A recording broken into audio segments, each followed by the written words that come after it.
한 500여 명 그렇게 세례식을 잘 하고 왔습니다. 오늘 제목이 감정을 넘어 믿음으로 행동하라 하는 제목으로 말씀을 드리겠습니다. 도전적인 그런 제목이라고 볼 수가 있겠습니다. 감정을 넘어 믿음으로 행동하라. 사람들이 사람을 이렇게 관계 속에 보게 되면 선으로 선을 갚는 사람이 있고, 또 선으로 악을 갚는 사람이 있고, 또 악으로 악을 갚는 사람, 악으로 선을 갚는 사람이 있습니다. 선으로 선을 대하는 사람들은 그냥 평범한 사람이라고 볼 수가 있습니다. 그리고 선으로 악을 대하는 사람, 그것은 참 안 좋은 사람이죠. 선을 악으로 대하는 사람들, 그런가 하면은 또 악을 악으로 갚는 사람들, 그런 사람들은 어떻게 보게 되면은 그냥 이는 이로 눈은 눈으로 이런 사람들이죠. 특히 어떤 그 복수심에 있는 사람들. 그래서 우리가 중국 무술 같은 거 보게 되면은 이제 아버지가 죽으면서 유언하지 아들한테 내 원수를 꼭 갚아달라. 그러면은 그 아들이 산속에 들어가서 무술을 연마한 후에 몇십 년에 나와서는 다 원수를 갚습니다. 그러면 또 죽은 사람들의 아들들이 또 마찬가지로 그 죽은 사람이 원수 갚기 위해서 또 그렇게 하지 않습니까? 악순환입니다. 그런데 이 마지막에 악을 선으로 갚는 사람도 있습니다. 악을 선으로 갚는 사람들. 우리가 이 선을 선으로 갚는다든지 또 선을 악으로 갚는다든지, 악을 악으로 갚는 것은 그냥 보통 감정을 하는 것인데, 이 악을 선으로 갚는 사람들은 감정이 아닙니다. 그건 믿음이 아니면 할 수 없는 그런 것을 알 수가 있습니다. 우리가 성경에 보게 되면은 이 요셉 같은 경우에 자기를 해하려고 했던 형들을, 그런 악을 선으로 갚는 모습 아니겠습니까? 스데반 집사 같은 경우도 자기를 죽이는 사람들 향해서 용서하는 그런 건 마찬가지로 악을 선으로 갚는 그런 모습입니다. 미국의 대통령 링컨이 참 위대한 것은 자기를 그렇게 비판하고 모욕했던 그 정적 스탠턴이라고 하는 사람을 자기가 나중에 대통령이 된 다음에는 그 사람을 육군 장관으로 그렇게 임명을 합니다. 사람들은 왜 그렇게 자기를 못되게 한 사람을 갖다가 육군 장관을 임명하냐라고 했을 적에 링컨은 말하기를, 그는 나를 많이 모욕하고 했지만은 그러나 이 나라에는 꼭 필요한 사람이다. 그래서 그렇게 했습니다. 역시 마찬가지로 악을 선으로 갚는 그런 사람인 것을 볼 수가 있습니다. 오늘 성경에 보게 되면 원수를 사랑하라는 말씀 나오고, 또 악에게 지지 말고 선으로 악을 이기라, 로마서 그렇게 말씀하십니다. 우리는 선으로 악을 이겨야 할 사람이라는 것이죠. 오늘 이 본문을 보게 되면 이 선으로 악을 이기는 사람 다윗의 모습을 보여줍니다. 여러분, 이 사무엘상 전반부에 가장 정점을 이루는 사건은 다윗이 골리앗을 이기는 사건입니다. 그렇게 아주 힘을 가지고 이 이스라엘을 괴롭힌 이 블레셋 장군 골리앗을 다윗이 죽임으로 말미암아서 이 이스라엘에 참 그렇게 조언을 가져오는데, 여러분, 그렇게 외적인 적으로부터 이 다윗이 이 이스라엘을 그렇게 구했는데, 그 다음에 내적인 적이 생기지 않습니까? 내적인 적. 그러니까 외부의 적과 싸우는 것도 어렵지만은 그러나 내부의 적은 더 어렵습니다. 여러분, 다윗이 골리앗을 죽인 것은 그냥 하루 만에 끝난 일입니다. 단 몇 시간 만에 끝난 일입니다. 이 다윗은 그저 돌멩이 하나 가지고 골리앗을 죽였습니다. 금방 끝난 사건 아니겠습니까? 그런데 이 내부의 적 사울과의 싸움은 수십 년이 걸립니다. 오랜 세월이 걸렸잖아요. 그러니까 우리가 이 외적인 적과 싸우는 것은 어려운 일이지만은 그래도 쉬운 일이라 본다면은 이 내적인 적과 싸우는 거 굉장히 어렵습니다. 우리 안에도 내적인 적이 있습니다. 불신, 어떤 욕망, 이기심, 시기, 질투, 어떤 범죄 심리, 이러한 것들은 우리 내 안에 있는 적입니다. 그런 적과 싸우는 것이 훨씬 어려운 것을 볼 수가 있습니다. 참 이 사무엘상은 이 사울과 다윗의 그런 투쟁이 나오는데, 사실 일방적인 게임이죠. 사울은 끊임없이 다윗을 죽이려고 그러고 다윗은 계속 쫓겨다니고, 그것이 이 사무엘상에 나온 내용입니다. 여기 본문 앞장인 23장까지 보게 되면 이 다윗이 쫓기다가 10 황무지에 있었는데 그때의 10 사람들이 사울에게 알립니다. 여기 지금 다윗이 와 있으니까 잡으러 오십시오. 그래서 이제 사울이 또 군사를 보내는데 다시 이 다윗이 마온 황무지로 또 도피합니다. 그래서 이제 사울이 또 군사를 보냈는데 그 앞장에 보게 되면요, 23장에 보게 되면 절대절명의 위기입니다.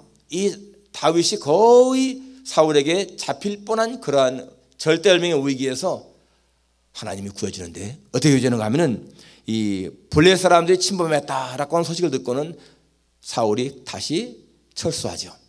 그래서 간신히 살아납니다. 그리고 다시 나서 오늘 본문에 들어오는데 이 본문에 와서 이제 보니까 24장에 들어오면은 사울이 블레셋 사람을 쫓다가 돌아오매 어떤 사람이 그에게 말하이르되 보소서 다윗이 엔게디 광야에 있더이다 하니, 이 다윗이 도망다니다가 이 엔게디 광야 굴 속에 숨었습니다. 이 엔게디 광야는 그 석회암 그런 바위가 많기 때문에 굴이 많고 그 굴은 굉장히 큽니다. 몇백 명, 1000명 들어가는 그런 굴도 있는데 거기에 이제 숨어 있는데 오늘 3절에 보니까 이 사울이 쫓아간 다음에 사울이 뒤를 보러 들어가니라 라고 했습니다. 사울이 용변을 보려고 그 굴 속에 들어갔다는 거예요. 근데 마침 다윗과 그 군사가 숨어있는 그 굴 속에 들어갔습니다. 자, 그래서 이제 이 다윗의 부하들이 4절에 보니까 다윗의 사람들이 라고 나오죠. 보소서 여호와께서 당신에게 이르시기를 내가 원수를 내 손에 넘기리니 내 생각이 좋은 대로 그에게 행하라 하시더니 이것이 그날이니이다. 이 다윗의 부하들 생각할 적에는 이게 하늘이 준 기회입니다 라는 거예요. 이제 사울을 죽이면은 더 이상 고생하지 않지 않습니까? 사울을 죽여야 됩니다. 이렇게 충동하는 거예요. 여러분 다윗의 입장에서 보게 되면은 정말 절호의 기회 아닙니까? 그냥 한 칼에 죽일 수 있는 그러한 기회인 거예요. 그렇다면은 더 이상 도망다니지 않고 이제는 왕이 될 수 있는 그러한 기회 아닙니까? 그런데 다윗은 그렇게 하지 않고 이 4절 마지막에 보니까 다윗이 일어나서 사울의 겉옷자락을 가만히 베니라. 그리한 후에 사울의 옷자락을 뱀으로 말미암아 다윗의 마음이 찔려 라고 나옵니다. 이 다윗은 사울을 죽이지도 않고 그냥 옷자락만 살짝 잘랐는데도 자기 마음에 찔렸다는 거예요. 양심에 찔렸다는 것입니다. 왜 그랬을까? 왜 다윗은 사울을 죽이지도 않고 옷자락만 살짝 베는데도 마음이 찔렸을까? 어떤 학자들 말하기를 이 다윗은 이 사울의 옷자락 베는 것만으로도 너무나 죄송해서 그랬다라고 말이 하는데요. 정말 그랬을까요? 그러나 어떤 학자는 이렇게 말합니다. 다윗은 그 순간에 정말 이 사울을 죽이고 싶은 마음이 있었다는 거예요. 그렇지 않겠습니까? 잠깐 쫓겨다니는데 이 사울만 없으면 고생하지 않는데 이 다윗의 마음속에 이 사울에 대한 그 미움 증오가 없었겠습니까? 있었을 거예요, 분명히. 그래서 그 순간에 다윗이 사울을 죽여야 되겠다라고 하는 그런 마음이 싹 들었다는 겁니다. 옷사락을 베는 순간에 바로 그것을 보고서 이 다윗이 너무나 양심에 찔림받았다. 오히려 그것이 맞는다고 볼 수가 있습니다. 그런데 여러분 왜 다윗이 사울을 죽이지 않았을까요? 다윗의 마음에 이 사울에 대한 존경심이 있었을까? 사랑 때문이었을까요? 아니면 다윗의 인격이 정말 좋아서 죽이지 않았을까요? 그것이 아니죠. 그 다음 6절에 보니까 그 답이 나옵니다. 자기 사람들에게 이르되 내가 손을 들어 여호와의 기름 부음을 받은 내 주를 치는 것은 여호와께서 금하시는 것이니 그는 여호와의 기름 부음을 받은 자가 됨이니라. 다윗이 사울을 죽이지 않은 이유는 한 가지입니다. 바로 그가 하나님이 기름 부음 받은 자이기 때문에. 그 말은 무슨 말입니까? 이 사울이 하나님이 택한 사람이기 때문에, 하나님이 세운 왕이기 때문에, 바로 이것은 다윗이 하나님을 믿는 그러한 믿음, 하나님을 경외하는 믿음을 보여주는 거예요. 하나님의 권위를 인정하는 것이죠. 하나님이 세운 왕인데 내가 감히 손댈 수가 있겠느냐. 그것은 사울에 대한 존경심보다 하나님에 대한 존경심 때문에 다윗은 이 사울에게 손을 대지 않은 것을 알 수가 있습니다. 그래서 오늘 7절에 보면은 이렇게 말하죠. 다윗이 이 말로 자기 사람들을 금하여 사울 해하지 못하게 하니라. 다윗이 이 말로 무슨 말입니까? 이 사람은 죽여서 안 된다. 왜냐하면 하나님이 기름 부음 받은 자이기 때문에 죽여서 안 된다. 바로 그 말로 이 부하들 갖다가 설득했다는 것입니다. 그래서 이제 8절에 그 후에 7절 마지막에 사울이 일어나 굴에서 나가 자기 길을 가니라. 그 후에 다윗도 일어나 굴에서 나가 사울의 뒤에서 외쳐 이르되 내 주 왕이여 하매 사울이 돌아보는지라 다윗 땅에 엎드려 절하고. 이 나오죠. 사울 살려보낸 거예요. 그리고 나서 나간 다음에 자기도 나가서 사울을 부르면서 그렇게 말을 합니다. 그것이 쭉 나오는 이야기죠. 10절 이하부터 왕이여 내가 왕을 죽일 기회가 있었지만은 죽이지 않았습니다. 이것은 다윗이 사울 왕을 죽일 의지가 없는 것을 보여준 거 아니겠습니까? 하면서 쭉 말하는 내용이 나옵니다. 사람들은 당신을 죽이라고 했지만은 그러나 당신이 여호와의 기름 부음 받은 자이기 때문에 내가 죽이지 않았습니다. 내 손에는 살의가 없습니다. 당신을 죽일 마음이 없습니다. 하는 그러한 내용을 쭉 지금 말하고 있는 겁니다. 그러면서 14절에 이스라엘 왕이 누굴 따라 나왔습니까? 죽은 개나 벼룩을 쫓은 민입니까? 하나님은 재판장에 드셔서 왕과 내 사이를 심판해 주시기로 내 억울함을 풀어주시기를 원합니다. 이렇게 다윗이 말하니까 16절 이하에 사울이 말하기를 내 아들 다윗아 이것이 네 목소리냐 하고 소리를 높여 울며 다윗에게 말하기를 나는 너를 학대하되 너는 나를 선대하니 너는 나보다 의롭도다. 여기 사울이 다윗에게 그렇게 하는 말입니다. 나는 너를 학대했는데 너는 나를 선대하는구나. 너는 나보다 의롭구나. 그러면서 그 다음에 하는 말이 뭐예요? 20절에 보라 나는 네가 반드시 왕이 될 것을 알고 이스라엘 나라가 내 손에 견고할 것을 안다. 여러분 이 말은요 사울이 정말 하기 싫은 말이었을 거예요. 다윗이 왕이 된다. 이것 때문에 사울이 그렇게 다윗을 미워하고 죽이려고 했는데 자기 입으로 고백하잖아요. 나는 네가 분명히 왕이 될 것을 안다. 그러면서 그 후에 보면 21절에 그런즉 너는 내 후손을 끊이지 아니하며 내 아버지 집에서 내 이름을 멸하지 아니할 것을 이제 여호와 이름으로 내게 맹세하라. 내 후손들을 좀 잘 지켜달라라고 부탁을 하고 있습니다. 여러분 여기에서 우리가 알 수 있는 것 중요한 것이 뭡니까? 다윗이 감정을 넘어서 믿음으로 행동하니까 사울이 굴복하는 거예요. 만일에 이때 정말 다윗이 사울을 죽였으면은 다윗은 그 이름이 암살자, 살인자일 거예요. 그런데 그러한 자기의 감정을 넘어서 믿음으로 행동하고 나니까 사울 스스로가 굴복을 하고 이렇게 나오잖아요. 여러분 링컨이 자기의 그 정적 스탠턴을 갖다가 계속 자기를 그렇게 모욕한다고 그래서 끝까지 정적 삼았더라면은 아마 링컨이 죽을 때까지 스탠턴은 링컨을 미워했을 겁니다. 그리고 링컨이 암살당했을 적에 아마 스탠턴은 환호성을 질렀을 거예요. 잘 죽었다라고. 그런데 여러분 암살당했을 적에 링컨이 암살당했을 때 가장 슬퍼한 사람이 누구예요? 스탠턴이었거든요. 그 링컨을 부여안고서 이 세상에서 가장 위대한 지도자가 여기 누워 있습니다 라고 하면서 가장 통곡하며 울었던 사람이요 스탠턴이었습니다. 그렇게 자기를 조롱하고 미웠던 사람이었지만은 끝까지 링컨이 그를 품어주니까 정말 감정으로 대하는 것이 아니라 믿음으로 대하니까 나중에 그 스탠턴이 링컨의 죽음을 가장 애도했던 것을 알 수가 있습니다. 우리가 여기서 기억할 수 있는 것이 무엇인가? 나를 괴롭히는 사람을 감정으로 대할 것이 아니라는 거죠. 내 마음대로 내 생각대로 대할 것이 아니라는 겁니다. 오늘 이 다윗이 보여준 것이 뭐예요? 믿음으로 하나님 말씀대로 그렇게 하는 것이다 라는 것입니다. 정말 여러분 이 다윗의 이런 행동은 그 당시에 주변 사람들에게도 영향을 끼쳤습니다. 부하들에게도 하나님의 기름 부음 받은 사람은 함부로 대하는 것이 아니구나. 존중해야 되는구나. 여러분 이걸 통해서요 다윗이 사울을 존중해 주니까 다윗의 부하들은 어떻게 했습니까? 하나님이 기름 부은 사람은 존중해야 되는 것이구나. 그러니까 사울에 대한 그 다윗이 존중하는 것이 바로 이제는 다윗의 부하들이 다윗을 존중하는 것을 바뀌었습니다. 그래서 여러분 만일 정말로 이 다윗이 사울을 죽였으면은 바로 쿠데타 아닙니까? 쿠데타.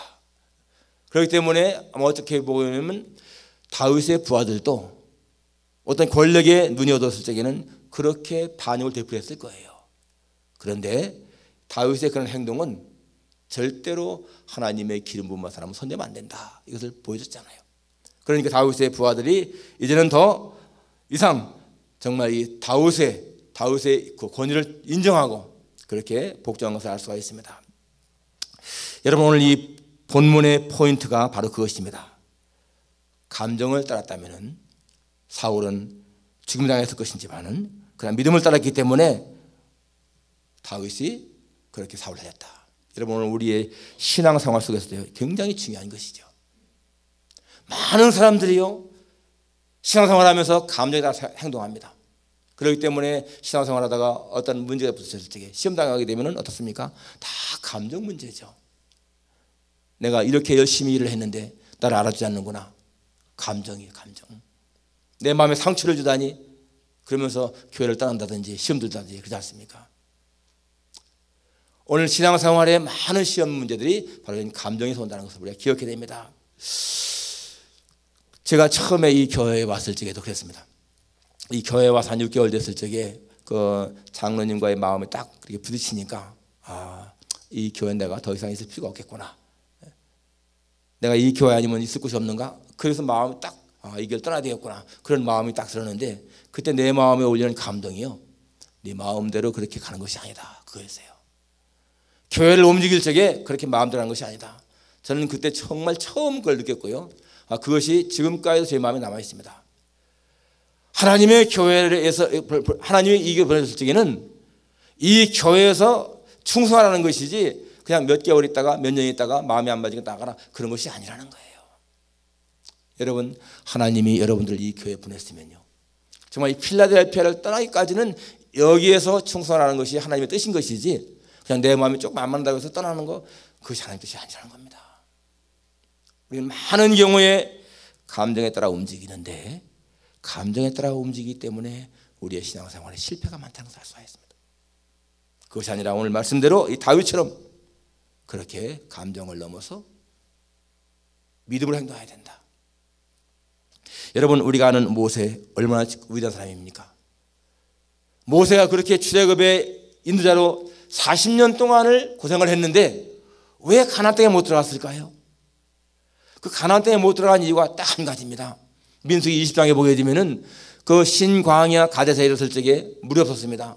백성들이 원망했습니다. 왜 우리를 이렇게 나쁜 땅에 인도해서 죽게 하느냐? 여기는 무화과도 없고 포도도 없고 석류도 없고 물도 없다. 그러면서 모세를 죽이려고 했습니다. 그때 모세가 하나님 앞에 기도했고, 그때 하나님 말씀이 지팡이를 가지고 반석 앞에 서서 그 반석을 명해서 물을 내게 하라 라고 했습니다. 그래서 이 모세가 백성들 다 반석 앞에 모았습니다. 지팡이를 들고, 그리고는 지팡이를 들고 그냥 반석을 명하면 됐어요. 반석아 물을 내라, 그러면 물이 나왔을 거예요. 그런데 너무너무나 마음이 상하니까 이 모세가 지팡이를 들고 어떻게 했습니까? 이 패역한 무리들아, 내가 이 반석에서 물을 내랴? 그러면서 반석을 쳤잖아요, 지팡이로. 그런데 반석이 터지면서 물은 나왔는데 하나님은 모세에게 말씀했습니다. 너가 이 백성 앞에서 내 거룩함을 나타내지 않았기 때문에 너희는 내가 약속한 땅에 들어갈 수가 없다. 여러분, 그것이요, 모세가 40년 동안 그렇게 고생하면서도 가나안 땅에 들어가지 못한 이유였습니다. 한 번의 감정 폭발 때문에. 우리가 신명기 3장을 읽게 되면은 거기에 아주 애달픈 기사가 나오는데, 이 모세 하나님 앞에 기도합니다. 하나님이여, 구하옵나니 나로 건너가서 아름다운 땅, 아름다운 산 레바논을 보게 해주십시오. 정말 애절한 기도였어요. 하나님, 나로 좀 건너가서, 요단을 건너가서 그 아름다운 땅, 아름다운 레바논 산을 좀 보게 해주십시오. 얼마나 소원이 있겠습니까? 근데 하나님은 말씀했습니다. 그것을 족하니 더 이상 내게 말하지 말라. 거기서는 정말 아주 하나님의 어떤 냉정을 느끼게 됩니다. 더 이상 말하지 말라는 거예요. 그 한 번의 실수가. 우리가 생각해 보게 되면 거기에서 이 모세가 그렇게 좀 화를 낸 거 얼마든지 이해할 수 있는 것 같이 보이지만은 하나님은 인정하지 않았습니다. 악으로 아깝는 것은 하나님 방법이 아니라는 겁니다. 여러분, 사도행전 13장에 보게 되면 하나님 말씀이 내가 이 세 아들 다윗을 말하니 내 마음에 합한 자다, 이렇게 말씀하십니다. 내가 이세 아들 다윗을 만나니까 내 마음에 맞는 자다, 내 뜻을 다 이루겠다 라고 말씀하시는데, 그러한 근거가 어디 있는가? 바로 오늘 본문인 거예요. 다윗이 사울을 죽일 그런 찬스가 있는데도 하나님의 기름 부음을 자니까 죽을 수가 없다 라고 했던, 바로 그것이요 하나님 마음에 맞았던 겁니다. 중요한 일인 것이죠. 우리의 생활 속에서 감정을 따라 행동하고 싶을 때가 많이 있습니다. 그런데 그러한 순간에 주님이 정말 원하시는 것이 무엇인가? 내 마음, 내 감정인가? 아니면 믿음인가? 하나님 말씀인가를 기억해야 됩니다. 작년 11월 달에 저는 인디애나폴리스에 데이비드 블랙턴이라고 하는 그 목사님의 블랙번 목사님의 부인인 그 아만다 블랙번 그 사모님이요, 강도들에 의해서 죽임을 당했어요. 총에 맞아서. 그때에 그 사모님 1살 된 아들이 있었고, 뱃속에는 13주 된 아이가 뱃속에 있었는데, 그 강도 2명이 들어와서 총을 쏴 죽였습니다. 그리고 며칠 후에 이 범인들이 붙잡혔습니다. 18살 먹고 20살 먹은 흑인들이었어요. 그 범인들이 잡혔다고 하는 소식을 듣고 이 데이빗 블랙번 목사님 멍하고 있었어요. 그리고 나서 나중에 이렇게 말했습니다. 내 속에서 솟구쳐 오르는 것은 증오, 미움, 절망, 원망 뿐이었습니다. 그 범인들을 정말 죽을 수 있도록 믿었다는 거예요. 생각해 보십시오. 이제 막 교회를 개척해서 3년 된 그러한 젊은 목사였는데, 이제 1살 된 아들이 있었고 뱃속에 13주 된 아이가 있었는데 그 아내가 죽었어요. 그 아내를 죽인 원수를 얼마나 미웠겠습니까? 그런데 그 목사님이 이렇게 말했습니다. 그런데 10년 동안 내가 아내와 살면서 아내가 나에게 가르친 것이 무엇인가 하면은, 감정에 휘둘려 무엇인가 판단하게 되면 희망도 없고 가치도 없는 인생이 될 것이라고 말했습니다. 그래서 나는 결심했습니다. 그들을 더 이상 증오하지 않고 용서하겠노라고, 사랑하겠노라고. 쉬운 일이 아니죠. 얼마나 사랑스러운 아내, 자식들을 죽인 그런 사람들이었는데, 바로 용서하겠노라고, 사랑하겠노라고. 그들을 계속 미워하면은 내 인생이 망가지기 때문에, 그리고 그들의 인생도 망가지기 때문에 용서하겠노라고. 여러분, 그것이요 감정을 넘어서 믿음으로 행동하는 사람들의 모습인 것입니다. 오늘 우리의 생활 속에서 얼마나 많은 순간에 우리는 믿음을 제쳐놓고 감정 따라 행하는지 모릅니다. 믿음을 산다고 하면서도, 내가 예수 믿는다고 하면서도 우리는 너무나 많은 순간순간에 믿음을 제쳐놓고 감정을 따라 행동할 때가 많지 않습니까? 오늘 다윗이 사울을 죽일 그러한 기회도 포기한 것, 바로 그것은 감정을 넘어선 믿음의 행동이었습니다. 오늘 우리의 삶에도 그러한 믿음을 따라 하는 행동이 늘 있기를 주님의 이름으로 축원합니다. 기도하겠습니다.